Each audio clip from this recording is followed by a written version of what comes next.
George, why don't you first give us a quick intro to yourself, and then tell us exactly what is an Ironman?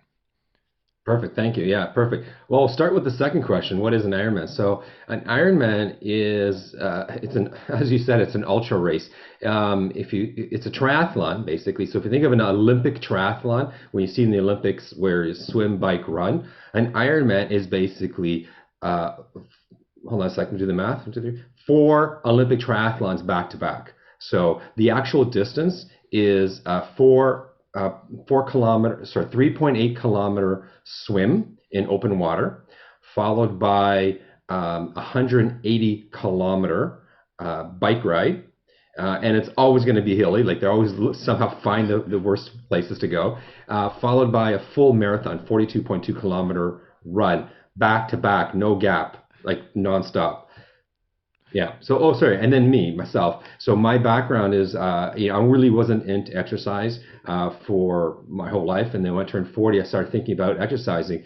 And we can get into this some more, but about 43 is when I found Ironman, and that really gave me the motivation to exercise. And that's what put me on the journey. So it took me about 3 years to train to do my first Ironman. So that was about 6 years ago. Wow. So when we're talking about an Ironman, we're talking all these things are done. Is there any break between them, or is it like you just go like you immediately go from swimming into biking? You or Yeah, perfect question. Yeah, so you start swim in like I said, open water in the lake. You get out and you're in a wetsuit usually because it's the water's probably cold. You get out and after your swim and you have a transition, and then transition is timed as well. Like the clock doesn't stop. So when you get to transition, you have to rip off your swimsuit and get into bike gear instantly. So if you can get it like under a minute, you want to be able to switch, get on your bike, go. So food, drinks. Everything is done while you're moving on the bike. If you have to go to the bathroom, there are stops as you go, but ideally you try and minimize your stops. So it's nonstop. You finish your bike ride, another transition again, ripping off whatever's like your helmet, everything, and getting into run gear and go, go, go, nonstop. has anyone ever like worn their wetsuit to go biking or any? There are, so it's no, it's a fair question. It depending on the temperature, there are lighter wetsuits that you can put on or swimsuits rather, and you can get sort of like a hybrid bike swim suit.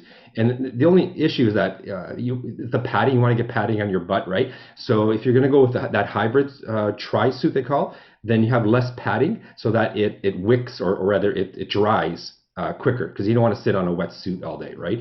But yeah, on a cold day, you wouldn't do that. Cold day, you really want to switch completely, put dry clothes on, or else that bike ride, and I've done it, that bike ride is frigid, like it is brutal. I'm guessing that's probably something you would only really do if you're like super competitive and interested in winning. I guess like if you were like, I really need to save that 1 minute it takes me to transition suits. You're right. I mean, for that's a fair. When I say like the 1 minute, that's at the competitive level. Most average competitors like myself, we will take a few extra minutes, maybe 3, 4 minutes at that transition. Catch your breath, get a little food. Just because because you're about to like you just got out of an hour swim. Now you're going to go another 5 hours on bike. So an extra minute or two on a 14-hour day, not really a big deal. But there's this energy around that transition where people are coming and going. So if you're just sitting around chilling, it doesn't occur to you to slow down. It just you got to go go go. So in training we actually train transition as well. Okay, you train transit. So it's kind of like a Oh pit. It's like yeah, a pit stop in NASCAR it's a almost. it's Yeah, yeah, I had coaches, and we can talk about that. I had different coaches, and one of them was an overall triathlon coach, and we literally went to a park, and we got in the water and trained getting out, removing your wetsuit, getting into like putting your socks on when you're wet, like how much do you do? And there's even some like rules around it. For example, you can't even touch your bike until your helmet is on. Hmm. You can actually get disqualified. So there's rules around how you do things. So you actually got to practice it 'cause in the moment you're going to forget little things and you can be disqualified for the silliest things. So they would disqualify for you for that. They wouldn't just say like, "Hey, hold on a minute, go back 10 seconds or something."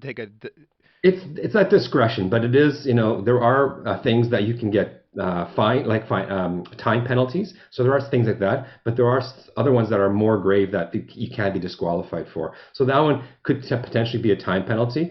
If you totally don't have a helmet, obviously then you're not going to be able to race. So there's a lot of rules that you do definitely have to abide by. You can't skip the helmet phase. You have to have a helmet. It's yeah, no, that's a very clear one. Yeah. You can't even like literally touch your bike unless you have your helmet on. Like it's a big one. Awesome. Yeah. Yeah, it sounds very intense and like something very few people on the face of the planet would want to do, to be honest. Yeah, 1% of 1%. Yeah. So how did do you I don't know if this is a question you would know the answer to, but how did the whole Ironman thing start? What's the history on that? Why like who would want to do something like this? No, that you know what? I think most people that do Ironman would actually do the research on it, and so basically it started in Hawaii, which Hawaii is a a military base camp for the U.S. And so there were I forget the exact people that were in the room, but there was an argument as to which division of the military is the most fit. Is it Navy? Is it Army? Is it is it the Navy SEAL? Like who's the most It's not the fit, Navy. I'm just kidding. right? I'm just kidding. Yeah, yeah, yeah. Oh no, I But meant to say so it's not the Air Force because that's what my dad was in. the Air Force, yeah. So they're all like, who's the most fit? And it's again, so we need a competition to identify who's the most fit. And so being in Hawaii, they said, look, we'll take the top race of every discipline, swim, bike, run. So we're not going to just do run. We're not going to just do bike. We're going to do all of them. And whoever survives it, and this is where the word came, whoever survives it will be called an Ironman. That's it. Like, so it wasn't even about completing it and being the first. It was just surviving it. So Wow. that's where it started. I think it was about 10 people. So those guys are like, the gods in the Ironman industry because like they started this. So they're still around and you can, meet them in various events. So it hasn't been around that long. About when was that it started? That was the 70s actually. Okay. So that was actually Yeah. around the time my dad was in the military. Nice. Yeah. Yeah, Wow. yeah. And actually, I don't know, but would this predate Iron Man as in Tony Stark? I'm not sure. Oh, well, I mean, I don't know about the comic books, but as far as mass media, 100%. Yeah, yeah. But Iron Man as a Yeah, character, yeah. I'm not sure. I think Iron Man may have originated in the 60s or 70s. I'm thinking the same as well. Yeah, I think the character goes back, but I don't know that they were thinking, Iron Man, Hmm. that connection when they came up with the term. Very good. So how many Iron Mans have you done? So I've done, as far as a full Ironman, the distances I mentioned, I've done one, which is in Mont Tremblant, Quebec. I've done a number of half Ironmans and a number of Olympic and even sprints. So there's quite a few distances. A full Ironman for me, I'm not, I'm just like an average Joe. It's going to take me 14, 15 hours, and it's brutal. It's painful. It takes a lot of training to get to that level. It's not easy to maintain that level of fitness. A half Ironman is about, all of those distance about half. I can do run about 5, 6 hours. That's much more doable. I can do a half Ironman, go to another city with my family, do that half Ironman, and then still have enough energy to spend the rest of the day being a tourist. But a full Ironman, I'm done. I'm done for the day. Yeah. How many half Iron Mans have you done? Uh, three So half Ironman. okay, so one full, three half, and then a bunch of other like And then smaller a bunch events. of small ones in training, like the Olympics and the sprints. Gotcha, gotcha. Yeah, And yeah. you said you went over to Montreal to do that, right? And then they have the swim. So when they do the swim portion, that's actually in a lake, and then the bike portion, you said it's not like a track. You're not just like doing like laps until you No, accumulate no. 180 kilometers. It's like you're actually going out on like rough terrain, sometimes Yeah, hilly it was. terrain. It's in Mont Tremblant. So if you've ever been to Mont Tremblant, there's a lake. I think it's called the Tremblant Lake. So what it was like a 3.8 kilometers swim. So it was 1.4 kilometers straight out, and then you turn around and you shoot back for another 1.4. And it was funny when I did that swim.